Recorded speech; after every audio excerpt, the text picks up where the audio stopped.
wananunua taarifa kuliko kitu chochote kile. Okay. Watu wanunua taarifa. Ndio maana sasa hivi ukiingia Google kitu ambacho kimekuwa search zaidi ni how to. Jinsi ya. Hiyo ndio phrase ambayo imekuwa search zaidi kuliko kitu chochote kile ukiingia Google. The how to. People want to know how to do something. Jinsi ya kupunguza uzito. Jinsi ya kuwa kiongozi bora. Jinsi ya kujifunza michezo. Exactly. The how to is very powerful. Sales na closing tofauti. Vitu tofauti. Sales nini? Sales. Unajua hivi, ukija ukipitch kuhusu product. Kwa mfano, umeona hiki kitabu changu hiki. Ukija ukiniambia hiki kitabu kina kitu hiki na hiki na hiki na hiki. Ukija kupresent kitabu changu, kitabu kwako, nikija kupresent kwako, I'm doing selling. Nafanya selling. Lakini what if ukiniambia it's too expensive. Sasa kuanzia hapo nao naanza kufanya closing.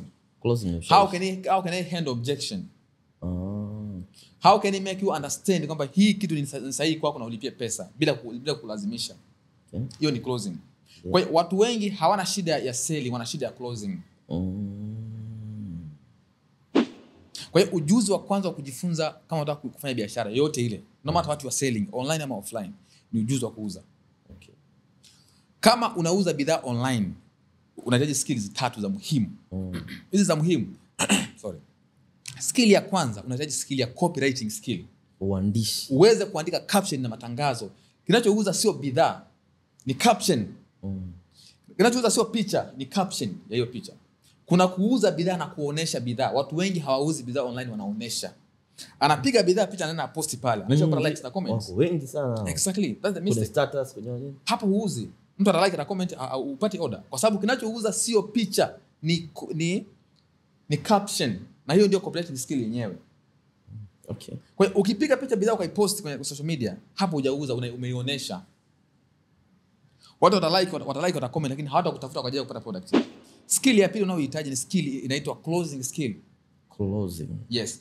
Watu wakikupigia simu, how can you close them? Wakija DM unawaconvert vipi wao wateja walipaji? Hiyo ni shida hiyo. Sio, umeelewa? Mtu akija anakuambia okay, hii bidhaa shilingi ngapi? FMC. Mbona bei ni kubwa sana? How do you handle it? Hiyo ni objection amekupa. Yeah. How do you handle? Ukisema mbona bei ni ya kawaida? You have lost. That's what we call closing skill.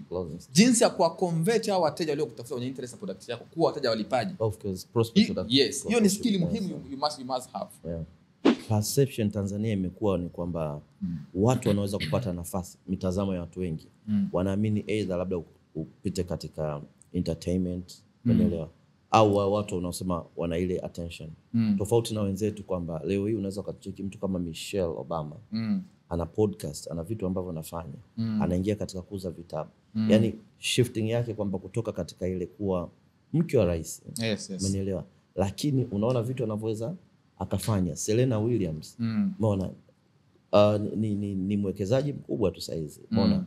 Na ni kama ile masterclass. So unajua masterclass ile yes. Ni ya kwake. Umeona? Mtu ametoka kwenye tennis akiwa bado yuko juu lakini ana shift na kuingia sehemu nyingine.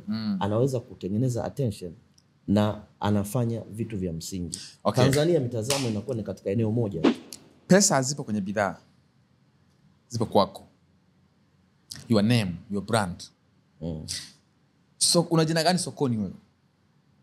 Ile jina lako sokoni ndio lenye pesa. Your brand is where the money is. People buy people. People buy the brand. Sio, umeelewa? Kwa nini watu wana simu kama iPhone lakini wana simu kama Tecno zina maana?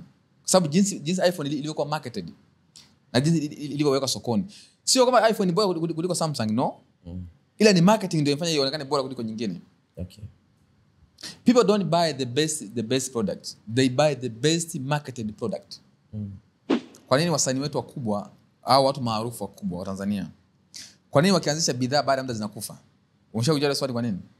Kuna mtu alianzisha perfume, kuna mtu alianzisha viatu, suti, nini, zote hizo brand. Kwa nini zifika zinakufa? Kwa sababu wanaamini kwamba brand itauza products. No. Brand inafanya kazi moja tu. Yeah. Kukupa credibility. Hiyo ndio kazi ya brand, kukupa credibility. Sokoni kwamba sokoni unakuwa na authority. Kwamba hii ni brand ya fulani. Lakini hiyo haitoshi mtu kununua products. Lazima ucommunicate value hicho kitu kwake. Mbona timu za mpira zinauza? Exactly. Timu za mpira they market kupitia wachezaji.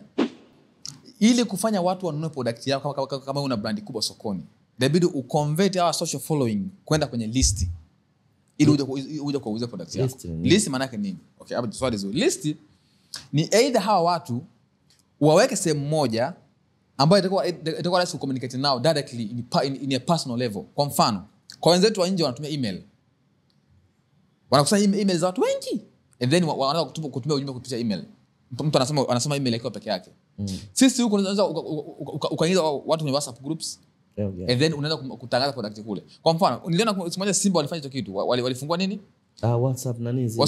WhatsApp channel. Kule ndiko wanakuuzia jezi, sio kwenye accounts za social media.